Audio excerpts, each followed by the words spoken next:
Muito bem, queridos, chegou o momento de nós estudarmos a Palavra de Deus.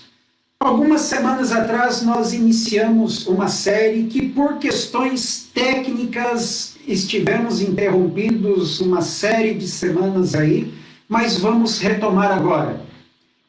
Nós começamos há algum tempo atrás a série com o tema Um Dia na Vida de Jesus.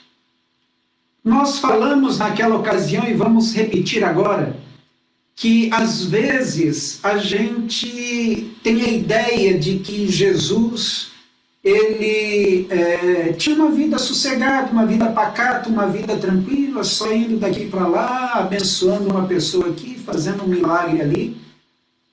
Mas a palavra de Deus nos mostra que Jesus tinha uma vida extremamente agitada.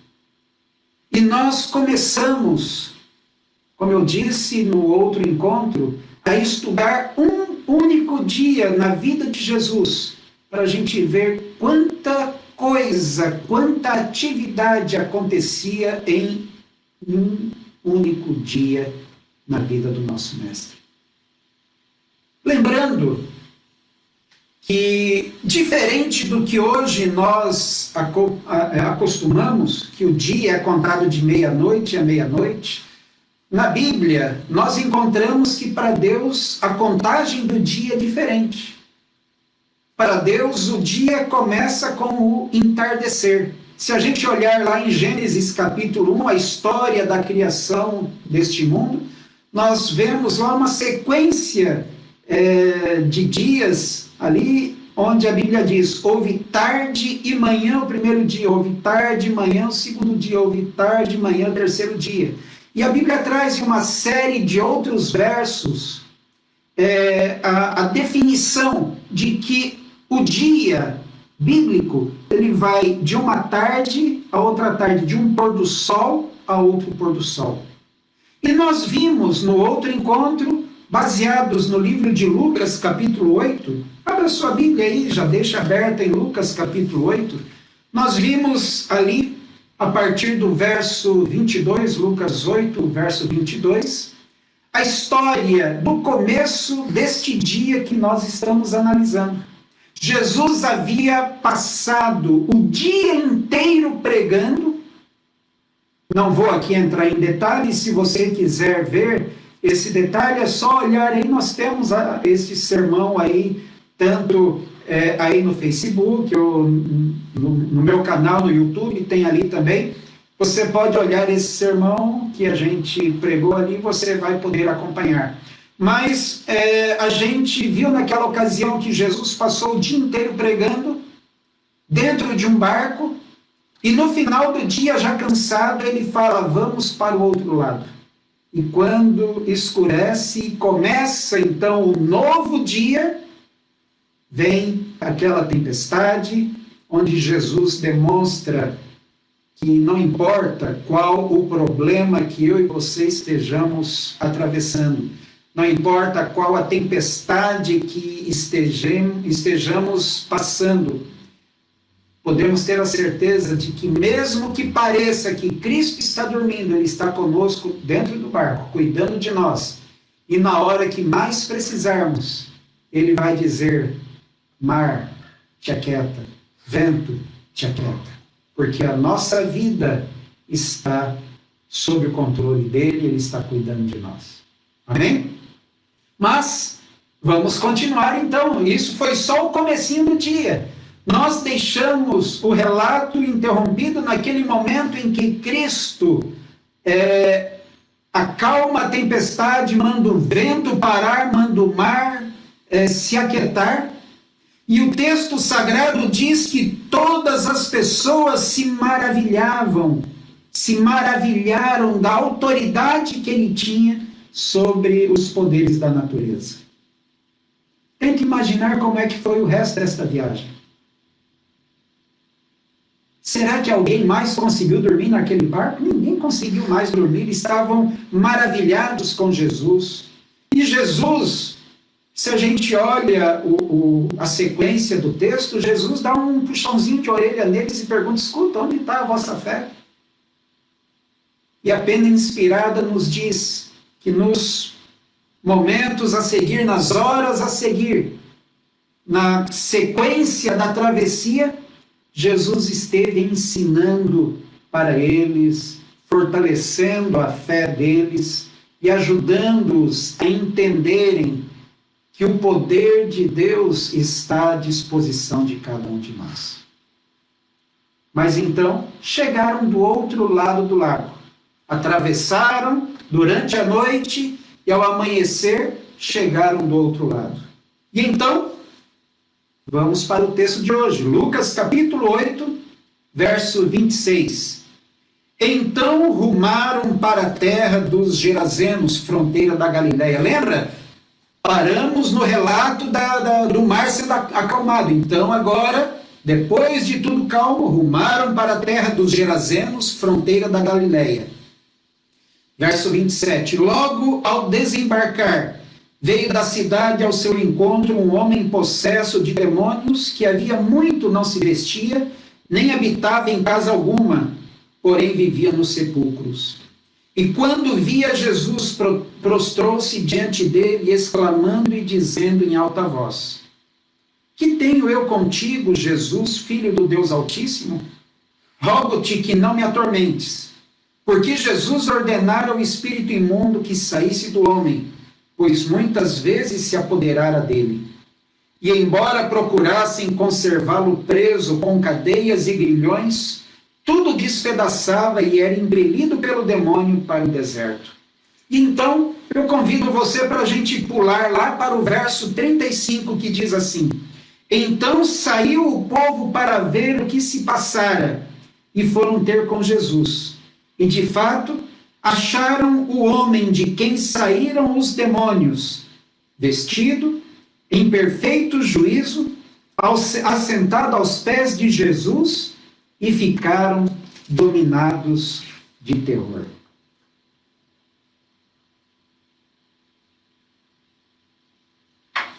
Que cena impressionante!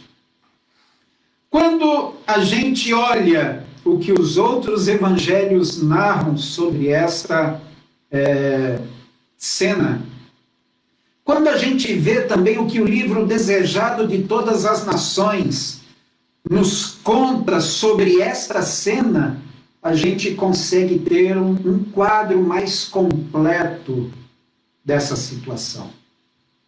O importante é que a pena inspirada nos diz que no instante em que o barco chegou na praia, no momento em que Jesus e os discípulos colocaram o pé na areia, esta cena começou a acontecer.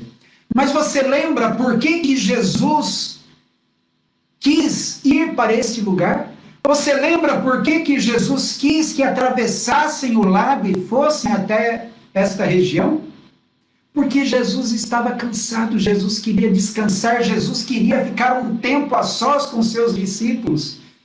Mas quem disse que Jesus ia conseguir descansar? Como que ia descansar? Ele mal colocou o pé na areia, e diz o texto que veio este endemoniado correndo em direção a ele.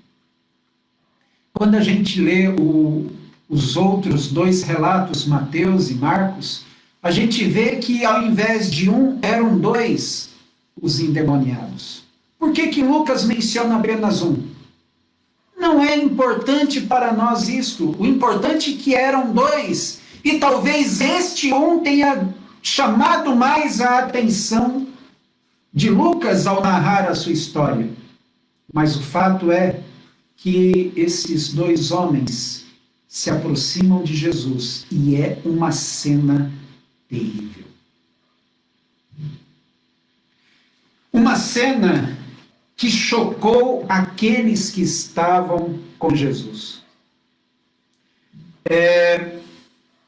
O relato sagrado nos diz que, para começar, eles vieram gritando, desgrenhados, cabelo todo bagunçado, a cena mais horrível que podemos imaginar. Estavam nus, estavam com correntes de ferro presas e arrebentadas nos seus braços, porque as pessoas ali no lugar prendiam eles diante da fúria dos demônios, mas com o poder dos demônios, eles arrebentavam aquelas correntes, mas também se machucavam e estavam sangrando, onde eles se feriram nas correntes, nas pedras, moravam ali no cemitério, no meio dos sepulcros. Uma cena terrível. Uma cena tão terrível que o livro Desejado de Todas as Nações diz que quando os discípulos viram aquele homem se aproximando deles, sabe o que eles fizeram? Perna para que te quero. Como a gente costuma dizer, vazaram, correram. Até o Pedro, aquele valentão que mais tarde chega e pega a espada e diz, eu vou defender e corta a orelha de Malco, até o valentão do Pedro fugiu. Os filhos do trovão, não ficou um do lado de Jesus. Aqueles que estavam depois disputando, eu quero ficar à direita no seu reino, eu quero ficar à esquerda no seu reino. Na hora do apuro não ficou um do lado de Jesus. Todos correram. E o livro Desejado de Todas as Nações diz que eles correram e só pararam quando perceberam que Jesus não estava com eles. E agora, envergonhados, eles retornam, cabeça baixa, desconfiados. Eu já falei para vocês, eu gosto de imaginar a cena. O que eu vou dizer aqui não está na Bíblia, isso aqui é imaginação minha. Mas eu imagino eles parando ali e um perguntando para o outro, cadê Jesus? Vocês viram Jesus? Será que Jesus passou da gente, está lá na frente? Não, Jesus não está aqui, Jesus ficou. Eu imagino eles discutindo entre eles, e aí, vamos voltar? Será que Jesus está precisando da gente lá? Será que ele não resolve tudo sozinho? Vamos esperar aqui, Jesus, mais cedo ou mais tarde ele vai vir aqui encontrar com a gente? Enfim, resolveram que era hora de voltar. E ao eles voltarem, ao chegarem próximo, puderam ver Jesus assentado, e aos pés de Jesus também estava sentado aquele homem que antes estivera possesso. Mas agora era uma cena diferente. Ele não estava mais de uma maneira assustadora. Ele estava asseado, vestido, calmo, de banho tomado, cabelo arrumado. E o mais importante, diferente deles que fugiram de Cristo, ele estava ali, assentado aos pés de Jesus. Sabe, queridos, dessa história nós podemos tirar algumas lições para nós. Primeira lição que a gente tira é quão vacilante é a nossa fé. Apenas recapitulando, quem foi que fugiu daquela cena? Os discípulos. Eles fugiram apavorados, com medo. Agora, eles tinham razão para temer? Eles tinham razão para fugir? Você talvez possa dizer, pastor, era uma cena terrível. Realmente era uma cena terrível. Mas eu pergunto para você, qual cena que era mais terrível? Aquela que eles estavam vendo do endemoniado vindo, correndo em direção deles? Ou a situação que eles haviam enfrentado algumas horas antes, lá no meio do lago, em que eles temeram pela própria vida no momento da tempestade? Eu pergunto para vocês, quem que cuidou deles na tempestade? Foi Jesus. E eles não aprenderam nada, porque na hora do desespero, ao invés de ficar ao lado de Jesus, aquele que podia cuidar deles, aquele que podia ajudá-los, Eles tomam tudo em suas mãos mais uma vez, e da mesma forma que estavam sozinhos tentando cuidar do barco, mais uma vez eles pegam o leme da sua vida em suas mãos e vão fugindo, tentando cuidar sozinho dos seus problemas, e mais uma vez eles fracassam. E a primeira lição que nós podemos tirar dessa história: o único lugar seguro que nós temos é os pés de Jesus. Está você passando por alguma situação complicada? Todos nós estamos enfrentando momentos difíceis agora. Mas está você passando por algum momento de aflição, alguma tempestade na sua vida, alguma situação problemática na sua família, no trabalho, financeiro, não importa. Não adianta você tentar correr. Não adianta você tentar resolver sozinho. Antes de qualquer coisa, o que você precisa é se assentar aos pés de Jesus. É aos pés de Jesus o local mais seguro. É aos pés de Jesus o local mais abençoado. É aos pés de Jesus que estará a solução para os nossos problemas. Esta é uma primeira lição. Uma outra lição que eu gostaria de destacar neste momento é sobre a vida deste homem. O relato sagrado nos diz que ele estava possesso, e teve alguns versos que eu pulei ali em virtude do tempo, mas quando a gente vai olhar o restante do texto, e você está com a Bíblia aí, você pode acompanhar depois, pode ler depois, você vai ver que aquele homem estava possesso por muitos demônios. Muitos demônios. O demônio mesmo se identifica como uma legião. Legião era uma unidade do exército romano, era uma divisão do exército romano composta por cerca de 7 a 8 mil soldados. Não sabemos se tinha 7 a 8 mil demônios ali, não sabemos, mas era muito demônio. E o mais importante é que aquele homem, ele estava numa situação deprimente, uma situação, espiritualmente falando, totalmente degradada. Como ser humano, então, nem se fala. Ele estava no fundo do poço.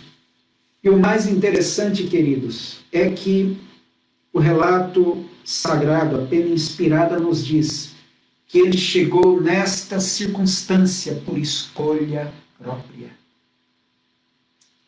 Foram as decisões erradas que ele tomou, as escolhas erradas que ele fez, que fizeram, não sei se de uma vez ou se aos poucos, ele ir descendo, até o momento que ele chegou na pior situação que um ser humano poderia estar. Um detalhe interessante, queridos, é que esta situação também nos mostra, nesta questão do grande conflito que nós estamos envolvidos, o conflito entre o bem e o mal, que se iniciou lá atrás, quando surgiu a rebelião no coração de Lúcifer. Ele disse para os anjos, e depois, na obra de engano que ele tem tentado fazer ao longo das eras, ele disse que Deus é injusto e que se o mundo fosse governado por ele, Lúcifer, o mundo seria melhor. No livro Desejado de Todas as Nações nos diz que a cena com aquele homem descrevia como que o mundo seria, como que a humanidade seria se estivesse sendo governado pelo inimigo de Deus. Aquele homem chegou no fundo do poço, mas nos poucos momentos de lucidez que ele tinha, ele teve a oportunidade de se arrepender. nos poucos momentos de lucidez que ele tinha, ele permitiu que brotasse no seu coração o desejo de uma nova vida. E quando ele vê Cristo descendo do barco, Ellen White nos diz que num lampejo de lucidez, ele corre em direção a Cristo buscando socorro. E Jesus sabia que aquele homem ansiava pela libertação.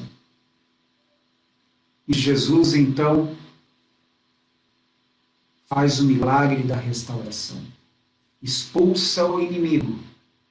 E aquele homem volta a ser uma criatura digna de se dizer que estava à imagem e semelhança do Criador.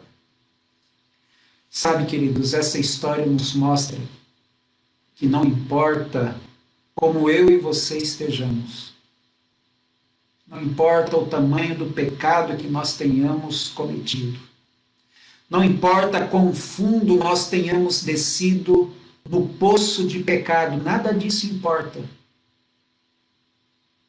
Se nós desejarmos ter um encontro com Cristo, se nós desejarmos ter uma nova vida, se nós desejarmos ter um recomeço,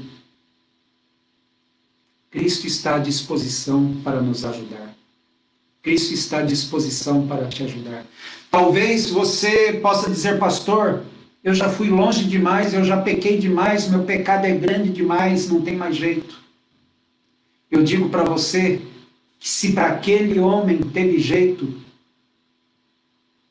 para mim e para você também tem.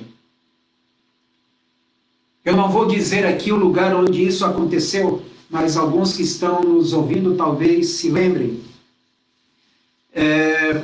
Alguns anos atrás, quando eu ainda era pastor no norte do Brasil, eu passei por uma experiência inusitada. Eu, num sábado de manhã, na igreja em que eu estava, realizei um batismo. Mas foi um batismo diferente. Era um jovem, 18 anos de idade. Na hora que ele entrou no tanque, ele estava algemado. Na verdade, ele chegou escoltado pela polícia ali na igreja para ser batizado.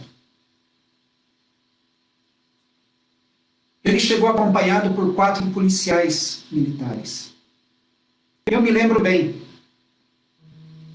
Um desses policiais, ele ficou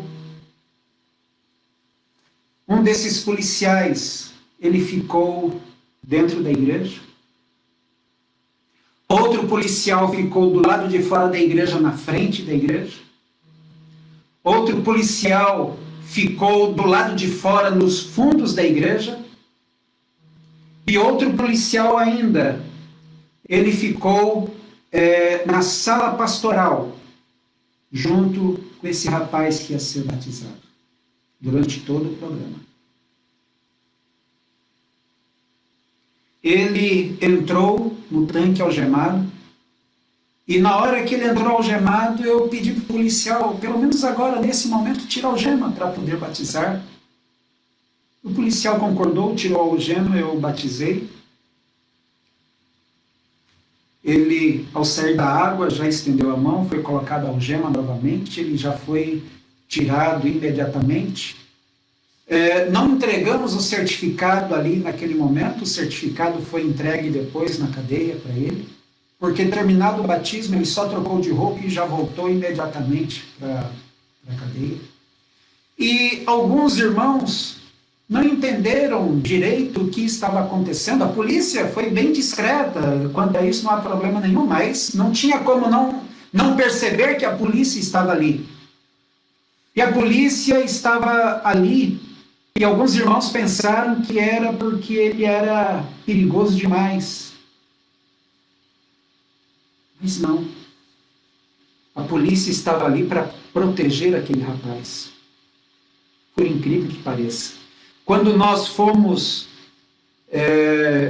conversar com o juiz pedindo autorização para fazer o batismo. O juiz autorizou que aquele rapaz fosse batizado, mas nessas circunstâncias, com esses cuidados, porque ele estava jurado de morte. Ele havia feito muitas coisas erradas, matado algumas pessoas de forma cruel, matado simplesmente, como a gente costuma dizer, matado para ver o tombo. Eu não vou entrar em detalhes aqui, porque a gente não precisa expor, mas essas pessoas, familiares dessas pessoas que morreram, juraram ele de morte. Num lugar pequeno seria fácil identificar e saber que ele estava vulnerável e poderia ser assassinado. Mas lá na cadeia, no momento em que ele estava no fundo do poço, ele teve também a oportunidade de olhar para Cristo, se assentar aos pés de Jesus e pedir para ser transformado. E eu digo que se para este jovem teve solução, para mim e para você também tem. Sabe, queridos, aquele jovem voltou para a prisão. Sofreu as consequências das escolhas erradas que ele fez. Mas ele teve a oportunidade de um recomeço com Cristo. E essa oportunidade de um recomeço com Cristo é a oportunidade que você está tendo agora também. E eu quero convidar você a não perder esta chance. Você está tendo agora a oportunidade de se assentar aos pés de Jesus. Você está tendo a oportunidade de dizer: Senhor, me acode, me socorre, me liberta, me transforma. E tenha certeza, se você está clamando, Jesus está ouvindo. E tenha certeza também que da mesma forma que aquele homem, ao ter um encontro com Cristo, teve a sua vida transformada, se você permitir que Cristo Jesus cuide de você, se você permitir que Jesus liberte você, se você aceitar estar agora sob o domínio de Cristo, pode ter certeza que a sua vida será diferente. A sua vida será transformada e você será abençoado. Você crê nisso? Você quer esta nova vida com Cristo Jesus? Você quer este recomeço com Cristo? Se você quer, eu convido você a fechar os olhos para falarmos com Cristo nesse instante. Senhor, nosso Deus e nosso Pai, obrigado, Pai, pelas tuas bênçãos. Obrigado pelo teu amor. Obrigado pela misericórdia que tens para com cada um de nós. Obrigado, Pai. Obrigado, porque não importa quão fundo nós tenhamos descido no poço do pecado, não importa quão distante nós estejamos andando de Ti. Obrigado, porque se clamarmos, Tu estás pronto a nos ouvir, nos socorrer e nos salvar. E eu quero, Pai, neste momento, colocar cada um dos Teus filhos que está nos acompanhando agora, colocar a cada um deles em Tuas mãos. E eu rogo, Pai, transforma cada um de nós, limpa cada um de nós, nos vista com a vestidura da justiça de Cristo, arranca de nós a nudez do pecado, da justiça própria, e ajude-nos, Pai, agora transformados, a podermos seguir esta caminhada lado a lado contigo. Abençoe cada um de nós. Abençoe cada um dos teus filhos que nos assiste neste momento. É o que pedimos no nome de Cristo Jesus. Amém.